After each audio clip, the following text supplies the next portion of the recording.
Maki Rena! Maki Alam!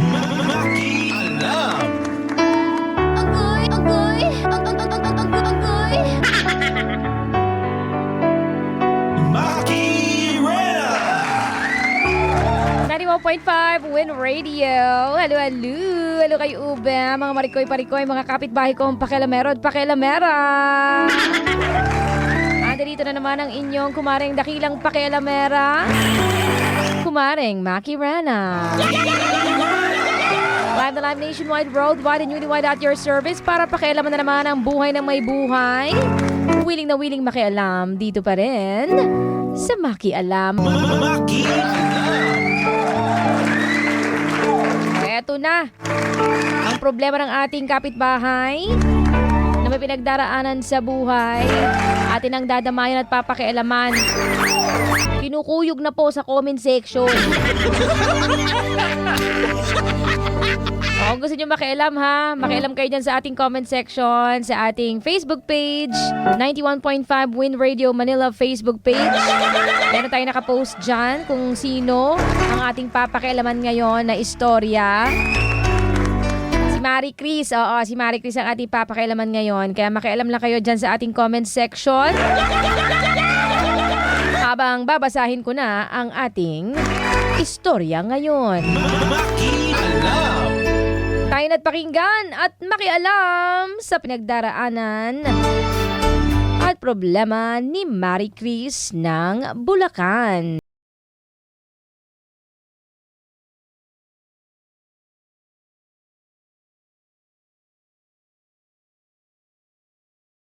Maring Maki Rena. Itagoy na lang po ako sa pangalang Marie Chris. Please po, tulungan nyo naman ako makapagdesisyon o mapagdesisyon na ng pinagdaraanan ko ngayon. Maring Maki, dapat ko na bang hiwalayan itong jowa kong itago nyo na lang sa pangalang L? Sobrang hilig po ni L. Ayos lang naman sa akin yon, kaso mukhang sobra naman na, Maring Maki. Sumusobra na po si L. Sa pagka-L? Normal pa ba yon, Mare, na kahit meron ako, gusto niya tuloy pa rin? Agoy. Tapos kapag hindi ko na pagbigyan, magtatampo o kaya naman palaging nananakot na iiwanan niya ako at hahanap na lang ng ibang makapagbibigay sa kanya ng hilig niya. Ganon. Nakakainis kasi na para bang may utang ako na kailangang bayaran sa kanya palagi sa tuwing tatanggi ako sa kagustuhan niya. Para bang obligado na ako masyado sa mga gusto at hilig niya, Maring Maki. Tapos para pa siyang bata kung magtampo at magmaktol. Gusto pa niya minsan habang ginagawa namin binibidyohan o kaya manonood kami ng mga sexy video para raw gayahin namin. At mas exciting daw yun.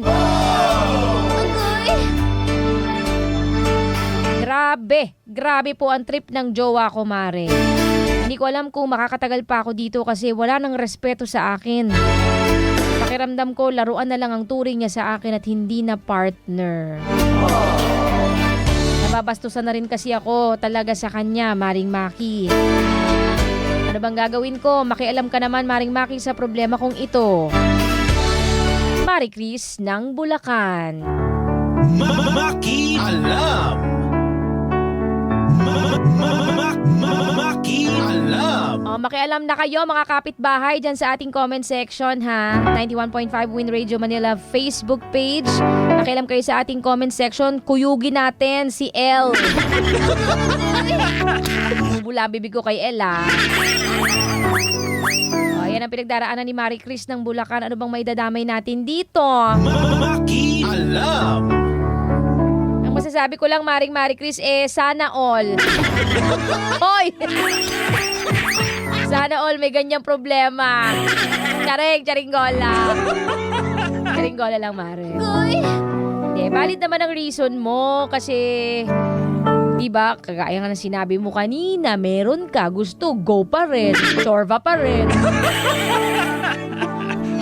Tapos, kapag ka hindi mo pinagbigyan dahil kamo pagod ka or minsan busy ka, magtatampo na parang bata, tapos parang ang dating parang obligado ka na, di ba? Tapos babantaan ka pa na maghahanap ng iba. Ay, talaga ba? Agoy! Valid naman yung reason mo kasi yung pagbibigay hilig sa jowa mo, eh hindi naman yan dapat sapilitan, ha, Mare? Hindi naman yan dapat sapilitan. Kumbaga, yan ay ginagawa ng dalawang taong nagmamahalan para maipadama at ma-express ninyo ang inyong nararamdaman sa isa't isa. Especially, di ba, kung may plano na kayong bumuo ng pamilya. So, yun yung ginagawa. Hindi nyo nga dapat ginagawa yan kasi magjowa pa lang kayo. Ginagawa yan ng may asawa. Pero kung yung gawain na yan na dapat masaya, ma-share up, at nakakadagdag anghang sa relasyon ninyo ay unti-unti nang nagiging parang pasakit o isang mabigat na responsibilidad. Ibang usapan na yan, ha? Agoy! Kailangan na ninyong upuan yan at pag-usapan. Ang hirap naman kasi na isa lang palagi yung nasisiyahan sa inyo tapos yung isa napipilitan na lang, di ba? Nababaliwala yung saysay ng chorva. Imbis na ma-share up, masaya. Diba? Iba yung nangyayari. Nakaka-drain, nakakapagod.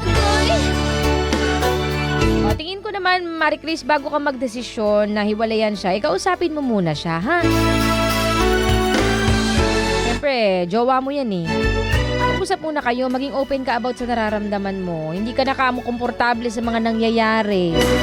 Kamo nakakabastos na at hindi ka na nasisiyahan pa. Ano, di ba? At saka naniniwala naman ako kung mahal ka niya. Iko-consider niya yung nararamdaman mo eh. Magiging considerate siya, kumbaga. Unless narcissist siya, ha? Unless narcissist siya at walang ibang mahalaga sa kanya kundi sarili niya. Agoy! May mag-isa na lang siya, wag na kamo siya jumowa. Sir! Sa sitwasyon na ganyan, dapat niyang maintindihan yung part na yan kasi kung hindi pa ngayon at patatagalin mo pa yung issue nyo na yan, eh baka mas lumala pa ang mga kaganapan sa mga susunod at hindi mo na makayanan pa yung mga next niyang trip, di ba? Mga klase yung trip ng jowa mo eh. So hanggat maaga pa, sabihin mo na sa kanya.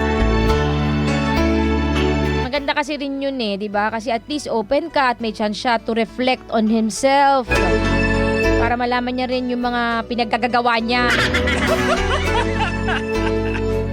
O ngayon, kung in-explain mo na yung part mo at hindi pa rin siya natinag, tuloy-tuloy pa rin siya sa ginagawa niya, o ituloy mo na. Go, support kita. Ligwakin na yan. Sir! Pakisabi rin sa kanya, bago mo hiwalayan, subscribe na lang siya doon sa, Bibo Max.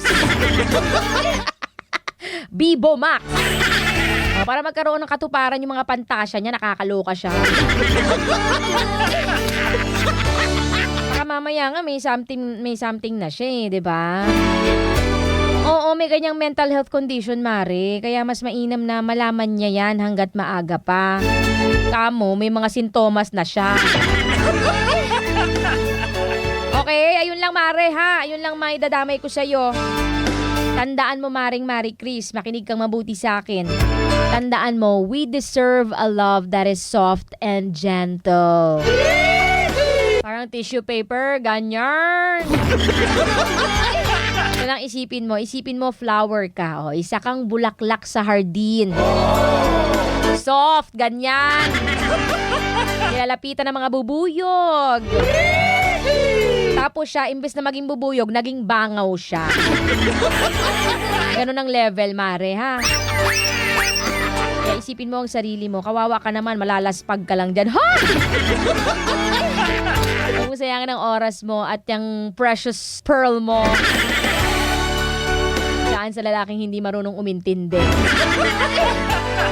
Hindi marunong i-consider o isipin man lang yung nararamdaman mo. Ano? Bilang madadamay ko sa iyo, Marie Chris, maraming salamat. Pinantulutan mo kung makialam sa iyong pinagdaraanan sa buhay. Makialam kayo sa comment section na i-share nyo rin yan yung post natin. Sobrang hilig ng jowa ko, gusto ko na siyang hiwalayan. Ayan. Comment kayo dyan, makialam kayo sa comment section at i-share nyo rin sa inyong profile. Para madamayan din ang ibang kawinner natin, bumula din ang bibig. Natalakan din si El. Na Mael. Maligalig na maligalig. Kung gusto nyo ring ipadala ang inyong mga istorya, mga kapitbahay, willing naman akong makialam dyan. Isend nyo lang sa aking Facebook page ang inyong mga buhay, pag-ibig, problema sa buhay. Ating dadamayan yan dyan. DJ Makirena on Facebook. Magpadala lang kayo. DJ Makirena. Follow nyo lang ako. At mag-message kayo sa akin ng inyong mga gustong ipadamay. Pwede rin sa ating email, djmakirena@gmail.com.